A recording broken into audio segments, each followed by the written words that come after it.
Ini Kak hasilnya tungau udah campur debu. Kotor banget sih, anaknya sampai takut. Mama selalu bersin waktu masuk ke kamar.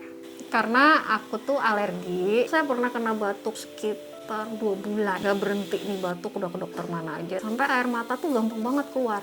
Jadi pedih, di mata tuh pedih. Dokter pikir pertamanya batuk biasa, dikasih obat nggak bisa, terus ke THT, nah itu alergi. Paling gampang tuh kalau alergi tuh pasti dari debu, tungau, sama makanan. Jadi sarannya yang pertama tuh ya rumah harus dibersihin dulu, sama makanan dijaga.